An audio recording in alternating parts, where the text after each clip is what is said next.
Après les réserves au sommet de l'État, le rétropédalage du ministre à la manœuvre sur le prélèvement à la source. C'est au micro TF1 LCI qu'il revient cet après-midi sur ses propos matinaux après avoir évoqué un arrêt de la réforme. Des Français peut-être pas prêts psychologiquement, eh bien il se voulait plus résolu et serein. Écoutez. Il appartiendra évidemment au président de la République à nous tous de confirmer le prélèvement à la source. Il a dit qu'il avait l'intention de le faire et nous avons l'intention de mener cette réforme. Mais là vous avez employé le terme d'arrêt carrément, c'est la première fois. Non, j'ai toujours dit, et de toute façon c'est au mois de janvier prochain, que nous avons travaillé beaucoup pour apporter des réponses au président de la République. Tant que les choses ne sont pas faites, elles ne sont pas faites. Mais le président de la République a dit qu'il avait l'intention de mener cette réforme, il attendait des réponses précises, je lui apporterai avec plaisir. Voilà, nous sommes avec Eudes Beaufreton. Bonjour. Bonjour. Vous êtes délégué général de l'association Les Contribuables Associés. Alors que vous inspirent les propos de Gérald Darmanin, il faut la reporter ou pas cette réforme ? Bien sûr, il faut la reporter et puis j'allais dire presque la revoir de fond en comble parce qu'en réalité la complexité française fait que c'est pas possible en l'état facilement. Alors pourquoi? Parce qu'en France, nous avons la notion de foyer fiscal à l'intérieur duquel vous avez des revenus, vous avez des charges et puis vous avez un quotient familial qui est fonction évidemment de la situation du foyer, si vous avez des enfants, pas d'enfants, mariés, etc. Et donc cette spécificité fait que c'est ce qui détermine le taux. Et donc, évidemment qu'aujourd'hui, dans le prélèvement qui va être fait, il ne va être fait que sur les revenus.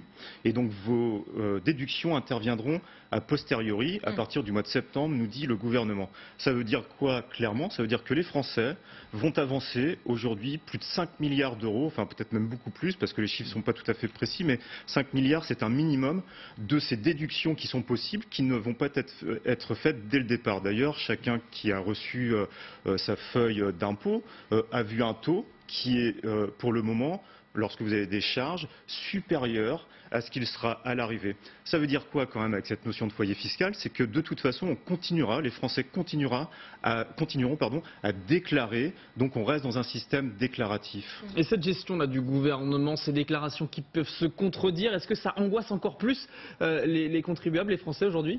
Je crois que les Français n'ont pas bien mesuré en fait à quel point c'était pas si simple que ça, parce que précisément la fiscalité française et cette notion de foyer fiscal est compliquée. Alors sauf effectivement derrière à vouloir faire sauter le foyer fiscal, ce qui est une possibilité, enfin en tout cas ça n'a jamais été évoqué politiquement. On parle souvent de pays étrangers dans lesquels ça se pratique. Pour ma part, j'ai vécu à Londres quelques années. Le prélèvement de l'impôt à la source se fait effectivement via l'employeur, mais parce qu'il n'y a pas de foyer fiscal. Donc c'est très simple, vous gagnez tel salaire, vous avez tel taux. Et donc chaque déduction ou chaque paiement d'impôt se fait dans chaque domaine d'activité de revenus. En France, cette notion de foyer fiscal rend la chose particulièrement complexe. Et puis je voudrais attirer votre attention sur autre chose encore, c'est-à-dire qu'au-delà de ces 5 milliards d'euros au bas mot. Et je vous interromps, est-ce que c'est pas juste une gestion à apprendre, voilà, est-ce que c'est pas une nouvelle gestion à apprendre, une nouvelle façon de gérer sa trésorerie? Écoutez, on demandera ça aux millions de Français qui vont devoir avancer les 5 milliards d'euros. Je rappelle quand même que depuis 2012, les Français ont vu leur prélèvement obligatoire augmenter de plus de 30 milliards d'euros sur les ménages. On leur demande 5 milliards d'euros supplémentaires là dans les 9 mois qui viennent. Et puis une situation qui n'a pas été évoquée, il y a plus de 220 000 demandes de remises gracieuses par an de gens qui n'arrivent pas à quitter leurs impôts. Une fois que...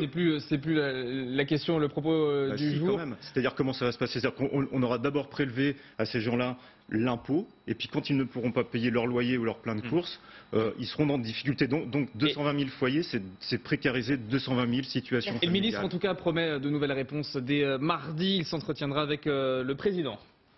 Réticent mais ouvert à une discussion de fond, Daniel Cohn-Bendit confie à LCI ses intentions.